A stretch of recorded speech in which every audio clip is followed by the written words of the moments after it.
September 14th, 1943, 11:47 a.m., Monte Cassino foothills. The air tastes like wet stone and charcoal.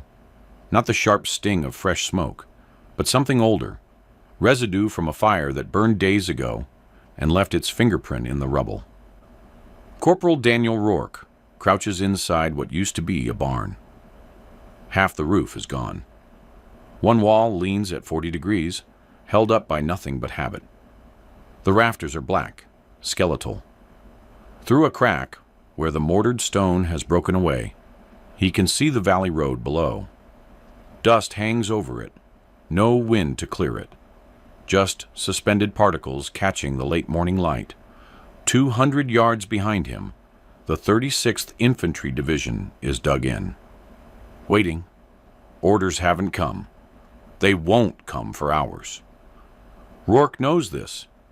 He's been in Italy long enough to understand the rhythm of command, the delay between observation and action, the distance between what needs to happen and what gets authorized.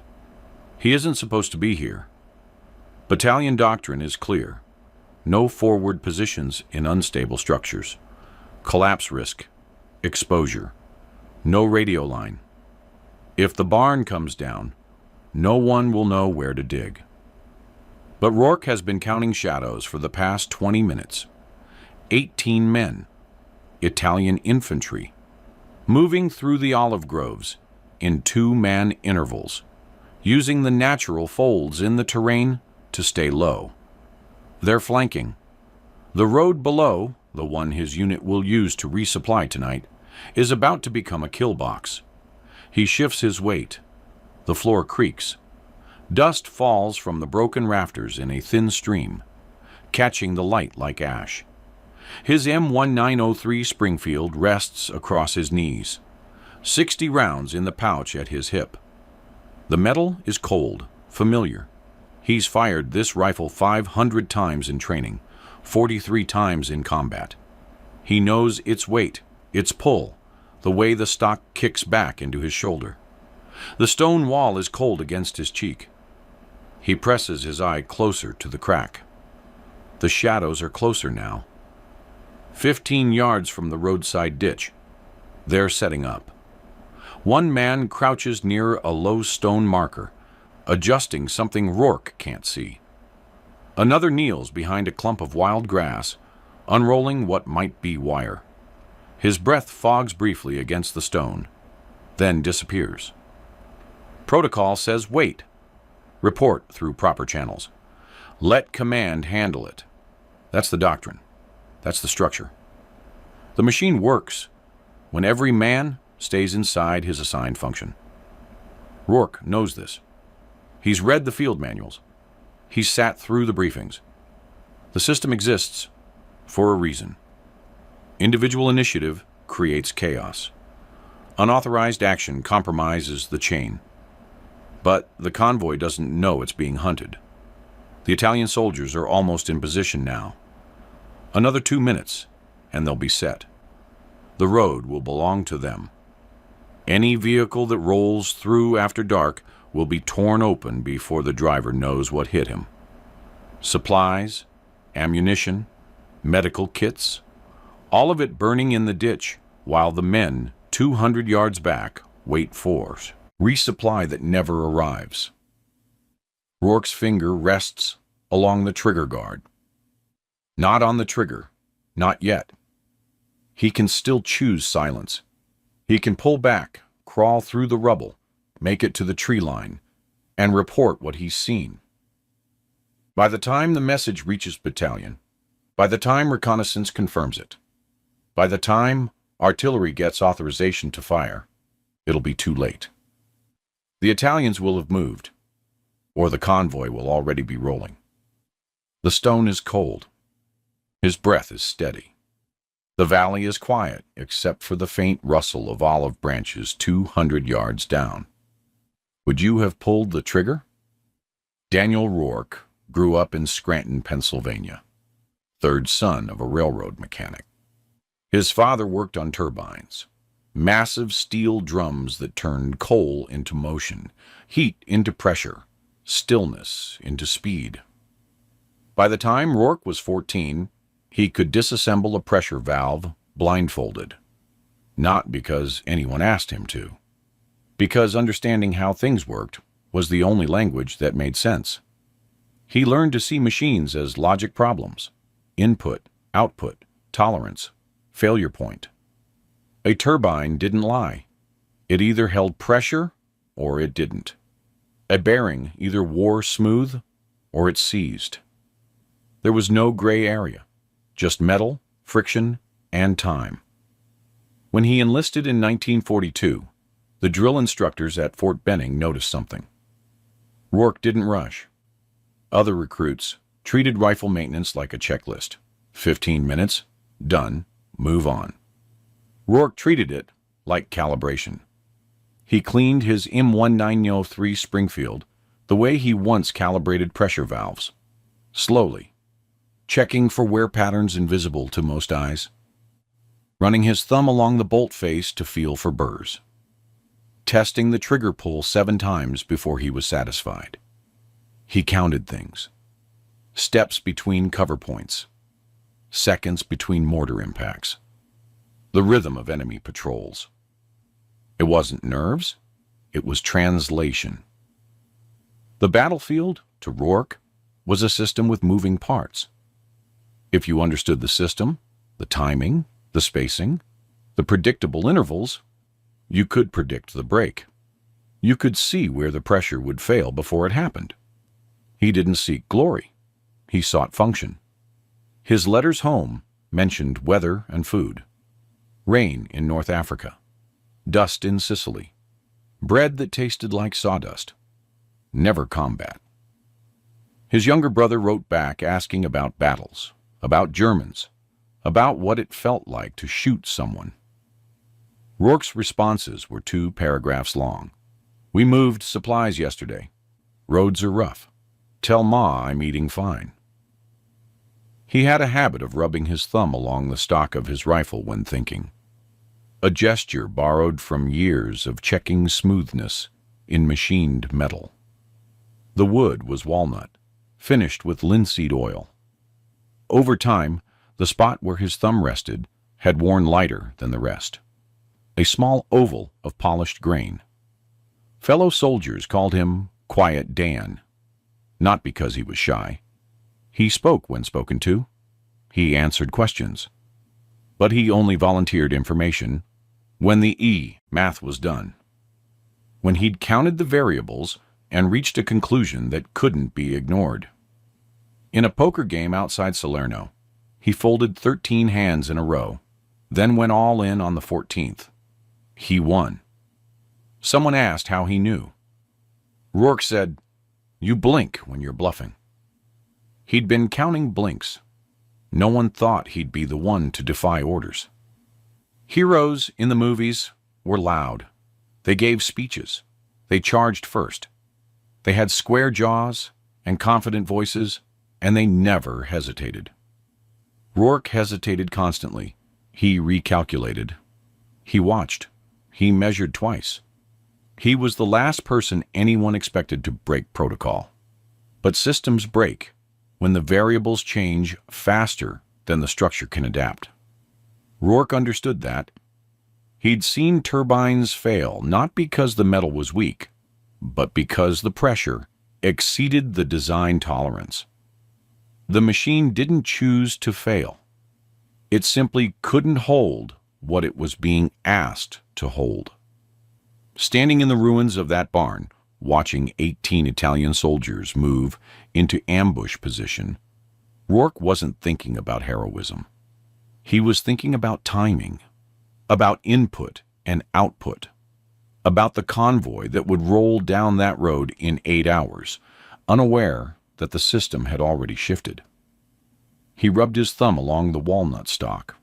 The wood was smooth, worn, familiar. And then he made his calculation. The valley road below Rourke's position has a designation: Supply Route Amber. 12 miles of packed dirt and gravel connecting the 36th Infantry Division to the ammunition depot at Caserta. It doesn't look like much. Just another Italian country road, lined with stone markers and olive trees, winding through terrain that rises and falls like a tired heartbeat. But it's an artery. Every 48 hours, a convoy runs it. 6 trucks, sometimes 8. GMC CKW2 1.2-ton cargo carriers, painted olive drab, canvas covers lashed tight over their beds.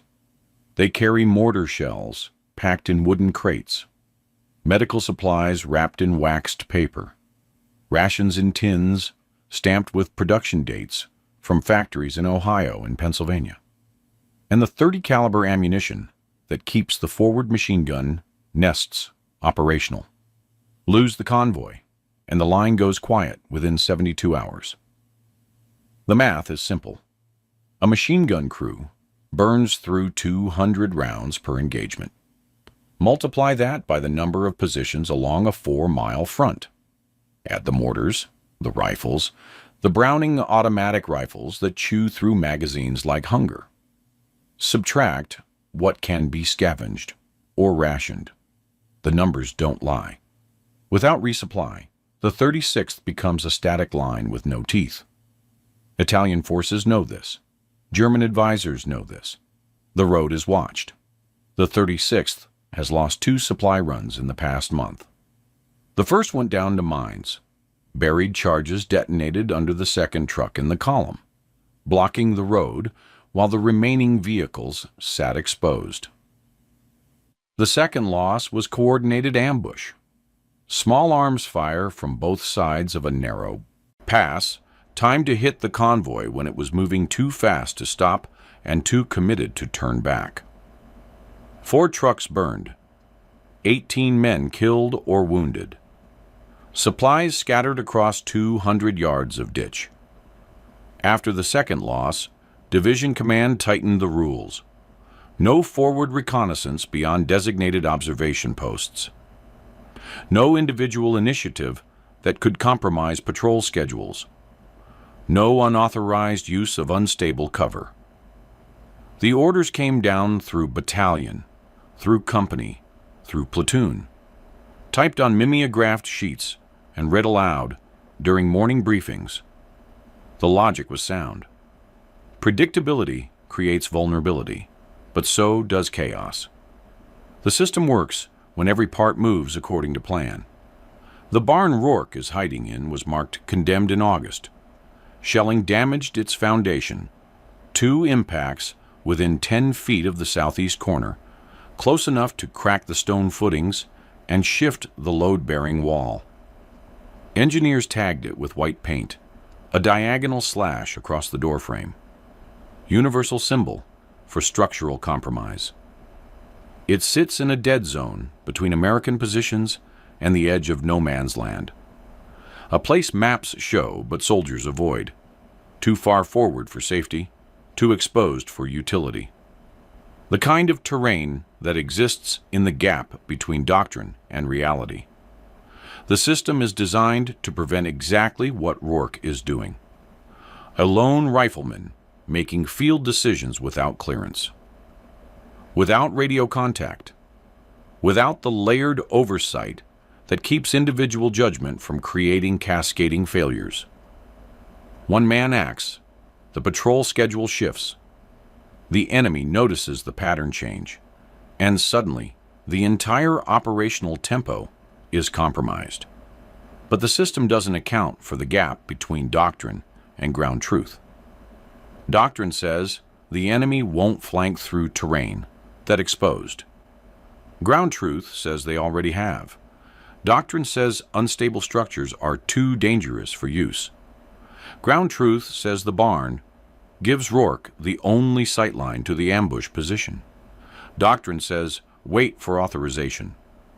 Ground truth says authorization takes time, and time is a resource the convoy doesn't have. The convoy is scheduled to roll at 1:15 p.m. It's 11:52 a.m. now. 23 minutes since Rourke first counted the shadows moving through the olive groves. The Italians are already in position. 2 men in the roadside ditch. 3 more behind a low stone wall. The rest spread along the tree line in a pattern Rourke recognizes from training manuals. Overlapping fields of fire, staggered withdrawal routes, clear lines of communication. They're not improvising. This is planned. The road is quiet. Dust hangs in the air. Somewhere behind Rourke, the 36th waits for supplies that haven't left Caserta yet. The trucks are being loaded now, crates stacked, canvas tied, engines checked. The drivers don't know the road has already been claimed. Rourke first notices the stillness.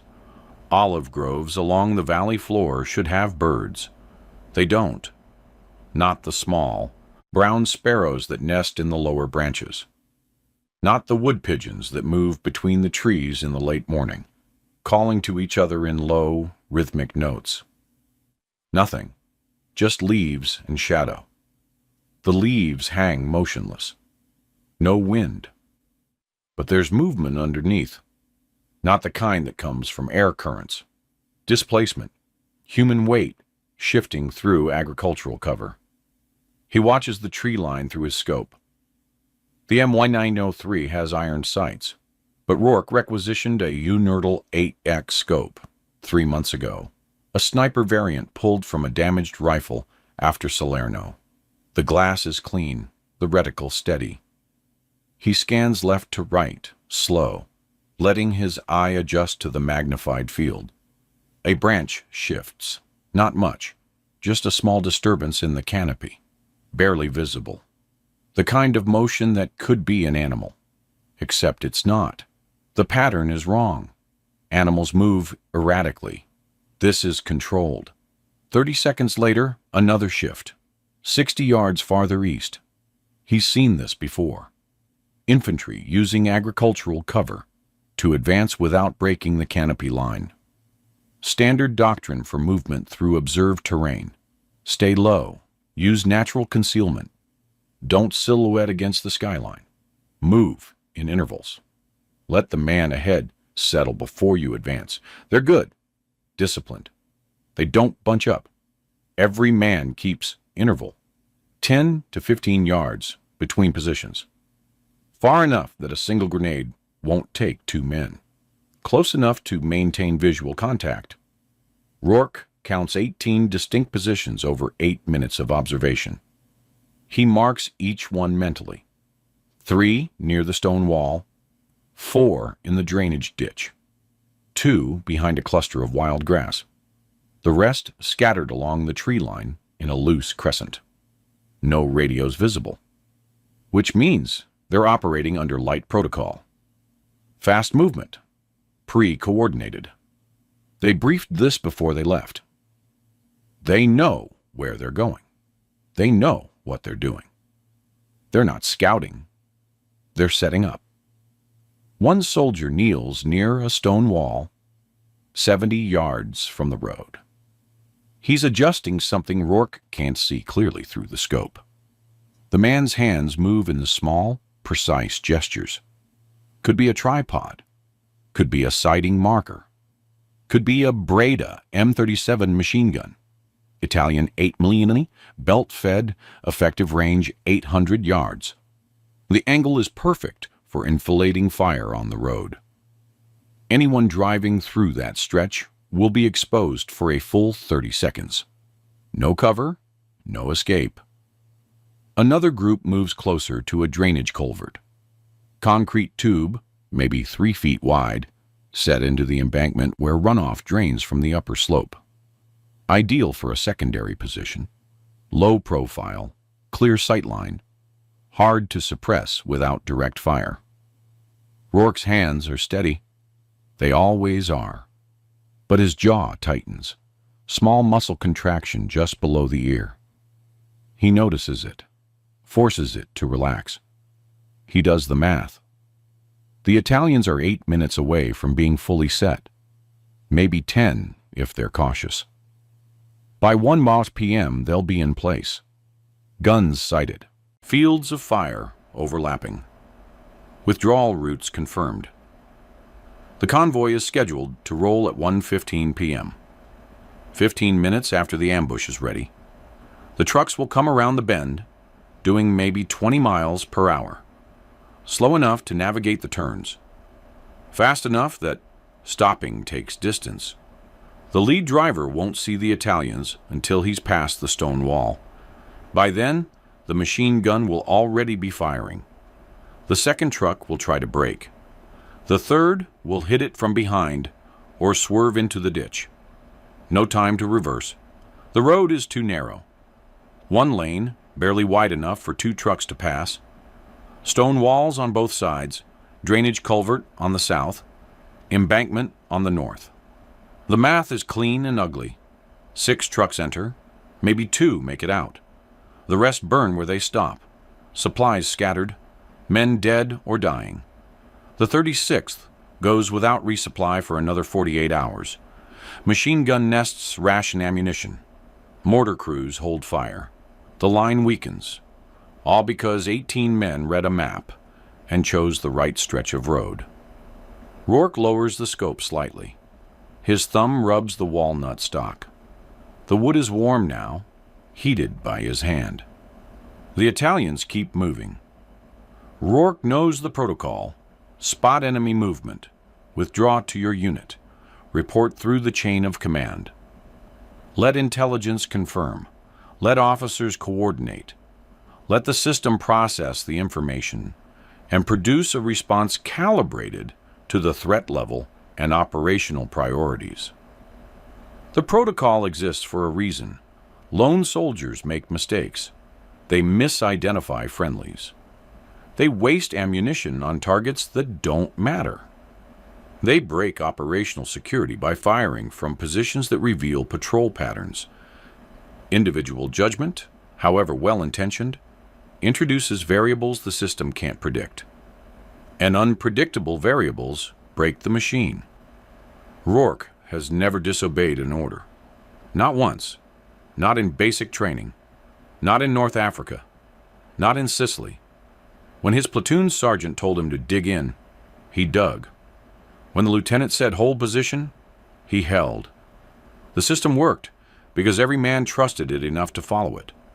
But he also knows the timing. It's 12:03 p.m. now. The convoy leaves Caserta in 72 minutes.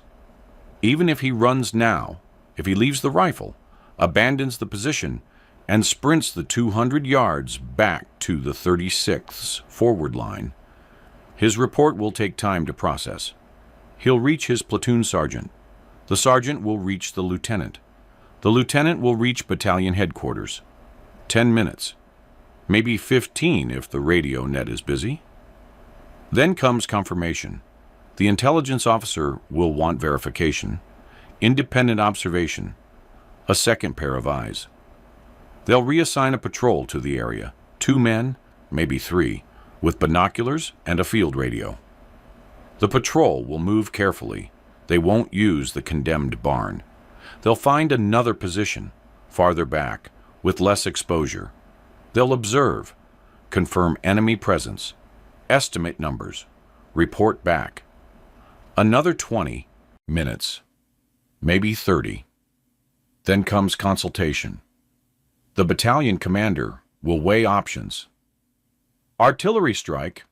Possible, but the Italians are close to the tree line, and shelling that area risks collateral damage to civilian structures still standing farther east. Redirect the convoy? Possible, but alternate routes add hours, and the 36th needs resupply tonight, not tomorrow. Send an infantry squad to clear the ambush? Possible, but that pulls men from the line and alerts the enemy to American awareness. Another 15 minutes to decide. Another 30 to execute. By the time any response is authorized, the Italians will either be fully entrenched or the convoy will already be moving. The math doesn't care about doctrine. It only cares about time and distance.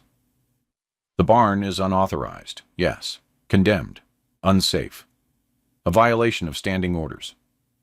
But it also gives Rourke a firing position no one else has.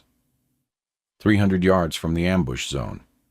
elevated 12 feet above the valley floor. Sight line that covers the entire kill zone from the stone wall to the drainage culvert. No one else is here. No one else sees what he sees. He thinks about his father. A conversation from years ago, back in Scranton, inside the railroad maintenance shed that smelled like grease and coal dust. Rourke had asked why his father sometimes ignored the manufacturer's manual when repairing turbines. His father had looked at him, wiped his hands on a rag, and said something Rourke never forgot. Good mechanics don't follow manuals when the manual is wrong.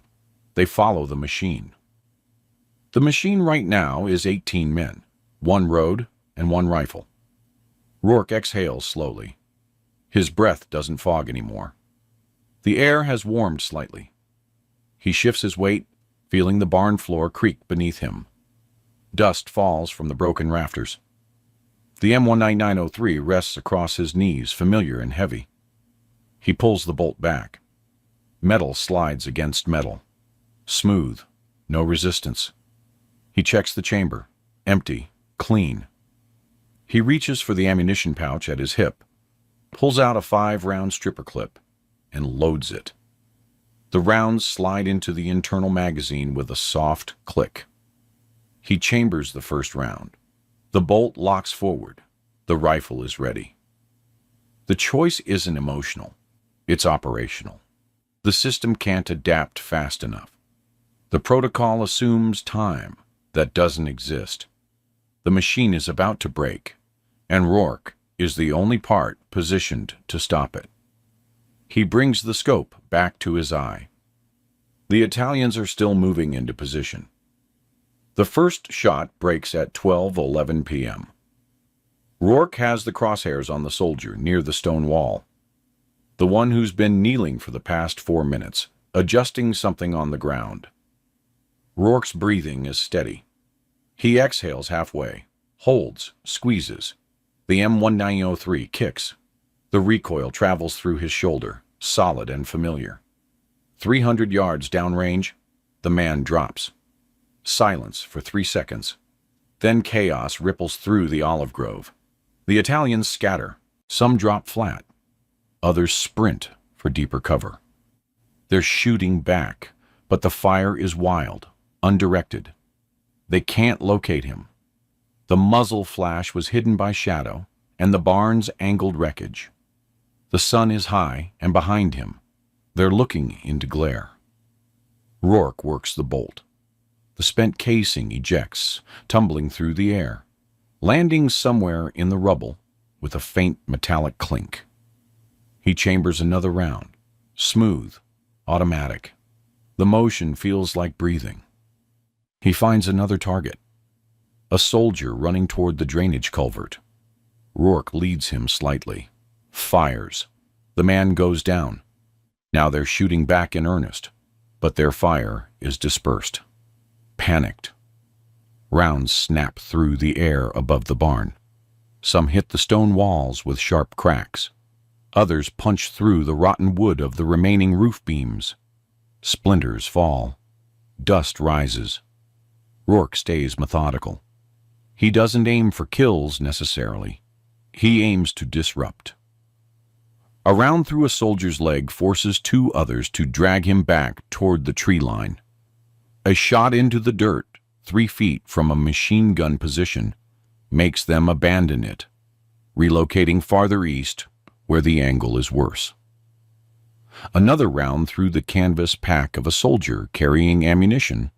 The pack explodes in a cloud of white powder and torn fabric.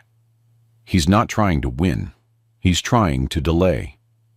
Every minute they're pinned or disorganized is a minute closer to 1:15 p.m. The convoy will pass through the kill zone then, or it won't, if Rourke is wrong. If the Italians regroup faster than he can suppress them. If his ammunition runs out. If the barn collapses. If return fire finds him. But for now, he keeps shooting. Rourke fires 18 times in the first 10 minutes. Each shot is deliberate. each target chosen for maximum disruption. He's not counting kills. He's counting effects. Men retreating. Equipment abandoned. Formation broken. The barn shudders with each recoil. The floor beneath him creaks. Dust falls from the rafters in thin streams, catching the light like smoke. He hears return fire punching through rotten wood behind him, sharp impacts that send splinters spinning into the air. One round passes close enough that he feels the displacement of air against his face, but the structure holds. The stone walls are thick, 18th century construction, built to last. The wood is compromised, yes, but the load-bearing elements are still functional. The barn sways slightly with each impact, but it doesn't collapse. Rourke reloads. His fingers move without thought. Strip or clip into the magazine. 5 rounds. Push down. Strip the clip away. Chamber the first round. The bolt locks forward. He brings the scope back to his eye. The Italians are adapting. They're no longer shooting blind. They've identified the general direction of his fire. The condemned barn on the hillside. Some are working their way around the flanks, trying to get an angle on him. Others are laying down suppressive fire, keeping him from taking careful shots, but they're also pulling back. By 12:29 p.m., the Italian force has withdrawn into deeper cover. They're no longer in ambush formation. The machine gun that was positioned near the stone wall is gone. The soldiers who were waiting in the drainage culvert have moved back into the olive groves. The ones who were spread along the tree line in overlapping fields of fire are now clustered in defensive positions, focused on the barn. They're no longer hunting the convoy. They're defending themselves. Rourke ejects the spent casing. It joins the others on the barn floor, a scattered pile of brass catching the light. He loads another round. The bolt slides forward with a metallic click, and then he waits. The valley is quieter now. Sporadic rifle fire, the rustle of movement through the olive trees. Somewhere far behind him, American voices call out. His platoon has heard the shooting. They'll be moving up soon, investigating, wondering who fired without authorization. But the road below is empty, clear. The convoy will roll in 46 minutes. At 1:18 p.m., Rourke hears the engines. Diesel growl, low and mechanical. The sound echoes off the valley walls, bouncing between the hillsides before it reaches him. He knows that sound. GMC CKW, 6-cylinder engine. The convoy. He brings the scope back to his eye one last time. 6 trucks, moving at cautious speed, maybe 15 miles per hour. Slower than usual. The lead driver is being careful. The road is narrow here, and word has probably reached him about the previous ambushes. He's watching the tree line, his hands tight on the wheel. The trucks roll past the section of road where the Italians were positioned. No contact, no gunfire, no eruption of violence, just the steady rumble of engines and the crunch of tires on gravel. The convoy doesn't even slow down. The drivers have no idea. The soldiers in the truck beds, 20, maybe 30 men sitting on crates of ammunition and medical supplies, have no idea. Rourke counts them as they pass. 1, 2, 3, 4, 5, 6. The last truck disappears around the ridge. The sound of engines fades, then nothing. Just wind moving through the olive trees and the faint creak of the barn settling behind him. Radio static crackles somewhere in the distance. Behind him, farther up the slope. He hears voices, American, shouting coordinates. A patrol is moving up to investigate the firefight. They heard the shooting. They're coming to see what happened. Rourke lowers the rifle. His hands are steady. No tremor, no adrenaline crash. Just the same mechanical calm he's carried since he first picked up the weapon. He checks the chamber. Empty. He ejects the magazine, counts the remaining rounds by feel. 12 left. He slips out of the barn through the collapsed rear wall. The stone has crumbled there, leaving a gap wide enough to crawl through. He moves low through the rubble, keeping his silhouette below the sightline. Dust clings to his uniform. His knees scrape against broken masonry. 20 yards out, he reaches the tree line. He moves through it quickly, angling back toward the 36th's forward positions. The ground is uneven. He keeps his weight forward, stepping carefully to avoid snapping branches. He rejoins his squad 20 minutes later, dirt-streaked, breathing hard, his rifle slung across his back. He approaches the platoon sergeant's position, a shallow trench dug into the hillside, reinforced with sandbags and covered with a canvas tarp. The sergeant looks up, sees Rourke, says nothing for a moment. Then, "Where the hell were you?" Rourke doesn't answer. He just nods toward the valley.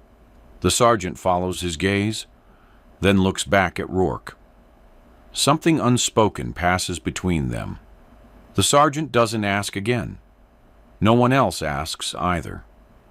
Later that evening, intelligence reports filter down through battalion. Typed on thin paper, distributed to company commanders, read aloud during evening briefings. The language is bureaucratic, clinical. Skirmish activity reported near Supply Route Amber at approximately 1210 hours. Probable Italian reconnaissance element, engaged and dispersed by unknown fire. Origin of fire unconfirmed. Possibly artillery or long-range patrol. Enemy forces withdrew northeast into wooded terrain.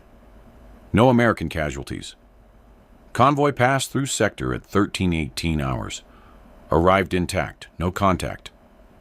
The report mentions ammunition count. 60 rounds expended. Origin unconfirmed. It doesn't mention a barn. It doesn't mention a rifleman. It doesn't mention the 18 Italian soldiers who were 30 seconds away from a perfect ambush when the first shot broke the silence. The trucks rolled through. The supplies reached the 36th. The machine gun nests stayed operational. The line held, and somewhere in a field notebook, buried in the administrative noise of 1,000 small engagements, a single entry notes the structural collapse of a condemned barn near Monte Cassino, cause unknown, probably shelling or age-related deterioration. The system kept moving. The gears turned. The supply line held. And no one knew why. 3 days later, Rourke is called to battalion headquarters. It's a farmhouse 2 miles behind the line. Stone walls, red tile roof. The kind of building that survived centuries before the war and will probably survive centuries after. Inside, the rooms have been converted into offices. Field desks, radio equipment, maps pinned to walls with thumbtacks. A Captain Rourke has never met sits across a field table covered in maps. Topographical charts of the Monte Cassino area. Supply routes marked in red grease pencil. Enemy positions circled in blue. The captain doesn't look angry. He looks tired. There are dark circles under his eyes. His uniform is clean but worn. He's been in Italy since the landings.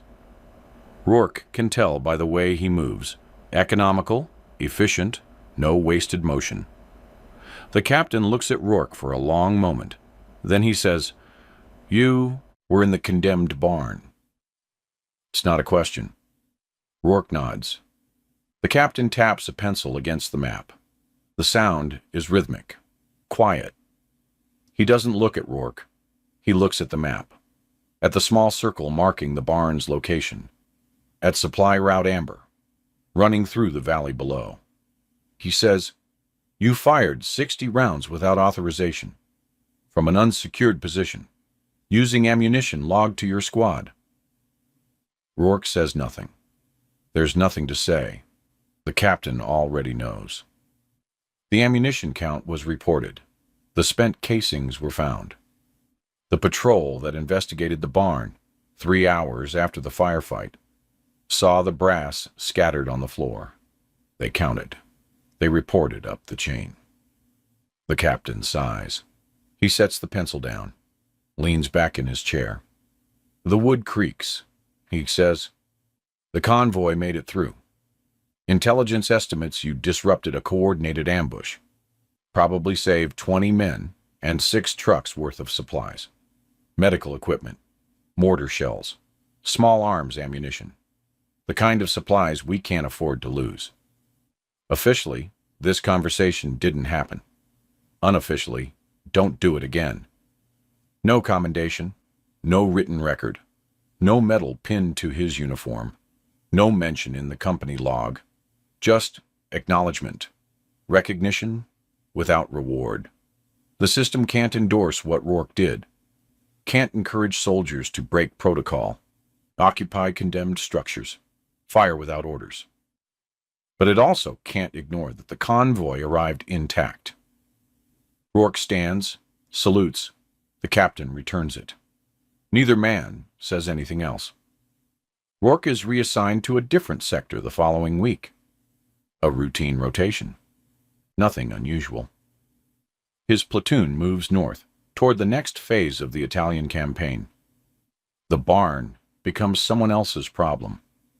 The barn is demolished by engineers on September 22nd. Scheduled destruction. Unrelated to the incident. The structure was marked condemned in August. The engineers were always going to take it down. They use explosives, controlled charges placed at the base of the remaining walls. The barn collapses in a cloud of dust and broken stone. By evening, the rubble has been cleared. The site is empty. Rourke's service record shows standard infantry duty. Rifleman, 36th Infantry Division. Italy, 1943, 1944. No decorations, no Purple Heart, no Bronze Star, just dates and locations. Salerno, Monte Cassino, Anzio. The paperwork is thorough and completely unremarkable. He writes home on September 25th. The letter is 2 pages. His handwriting is neat, precise. He mentions the rain, steady drizzle that turns the roads to mud. He mentions the quality of Italian tobacco, harsh but better than nothing. He mentions a village they passed through where children waved from windows. He doesn't mention the barn. He doesn't mention the convoy. He doesn't mention the choice he made in the rubble with a rifle and 60 rounds and 18 minutes to decide. His mother saves the letter in a shoebox with all the others. Years later, after Rourke comes home, after he goes back to work in the railroad yards in Scranton, after he marries and has children and grows old, she'll show him the box. He'll read the letters. He won't remember writing most of them. Decades later, a historian researching the Italian campaign will find the ammunition expenditure report in the National Archives. A single line item. 60 rounds, 3006 Springfield, September 14, 1943. Location, Monte Cassino sector. Origin, unconfirmed. The historian will cross-reference it with patrol logs, intelligence reports, casualty records. Nothing matches. No engagement reported at that location. No artillery strike. No patrol activity. Just 60 rounds fired from a position that officially didn't exist. The historian will make a note. File it under unsolved discrepancies. Move on. The machine kept its secrets. Wars are remembered through medals and monuments. Bronze stars pinned to uniforms. Names carved into stone. Speeches delivered at anniversaries. The narratives are clean. Heroes and villains. Victories and defeats. Dates that matter. But wars are won in moments no one records. The convoy that rolled through Monte Cassino on September 14, 1943, doesn't appear in the official history of the Italian campaign. The 6 trucks that delivered ammunition and medical supplies to the 36th Infantry Division are listed in a logistics manifest filed in Washington. Column of numbers, tonnage delivered, route taken, time of arrival. Nothing about what didn't happen. Nothing about the ambush that never occurred. Rourke understood something essential. Something his father taught him in a railroad maintenance shed in Scranton years before the war. Systems, no matter how well designed, can't account for every variable. A turbine is built to handle specific pressures at specific temperatures. The engineers calculate tolerances. They build in safety margins. But sometimes the pressure exceeds the design. Sometimes the variable falls outside the expected range. And when that happens, the system either adapts or it breaks. Military doctrine exists for the same reason mechanical tolerances exist: to create predictability, to ensure that when 1,000 moving parts interact, they do so in ways that can be planned for, prepared for, controlled. The doctrine says, stay within your assigned position. Report through proper channels. Let the system process the information and generate a response. The doctrine is correct 99% of the time. But that last 1%, the gap between what should happen and what does happen, is where wars are lost or won. Sometimes the most dangerous thing a soldier can do is exactly what he's trained to do. Follow protocol. Wait for orders. Trust the chain of command. And sometimes the safest thing is what's forbidden. Break cover. Occupy condemned structures. Fire without authorization. Rourke didn't choose defiance. He chose function. The barn is gone now. Demolished 79 years ago. The rubble cleared. The site empty. The valley road is paved. Civilian traffic, cars and motorcycles. Tourists driving through on their way to Rome, unaware of the history beneath the asphalt. Supply route Amber no longer appears on maps. The designation was retired after the war. The road has a different name now. An Italian name. Local. But the logic remains. Somewhere, in every conflict, there's a soldier who counts the shadows, who sees the pattern before it completes, who runs the math and realizes the system can't adapt fast enough. A mechanic's son, a farmer's daughter, someone trained to see machines as logic problems, someone who understands that input creates output, and when the input changes, the output must change too. They make a calculation the manual didn't prepare them for. Not out of glory, not out of rebellion, out of function. Because the machine is about to break, and they're the only part positioned to stop it. The question isn't whether Rourke was right. Right and wrong are categories for peacetime. When there's time to deliberate, time to consult, time to weigh options against doctrine. In war, there's only function and failure. The system works, or it doesn't. The convoy arrives, or it burns. The question is whether you'd have trusted the system or the math. The convoy rolled through. 6 trucks, 20 men in the beds, crates of mortar shells and medical supplies and .30 caliber ammunition. They passed the stone wall at 1:18 p.m. They passed the drainage culvert. They passed the spot where 18 Italian soldiers had been setting up a machine gun 40 minutes earlier. They never knew. 60 rounds, 18 men. One barn that wasn't supposed to exist. The math worked. Daniel Rourke returned to Scranton in 1945. He went back to the railroad yards. He repaired turbines. He married. He had children. He grew old. He died in 1987. His obituary mentioned his military service. Italy, 1943-1944. It didn't mention the barn. No one remembers his name. But somewhere in the National Archives, filed under ammunition expenditure reports, there's a line item that doesn't match any official engagement. 60 rounds. Origin unconfirmed. A small discrepancy in the machine. A gap in the system. The kind of gap that keeps the gears turning. Would you have pulled the trigger?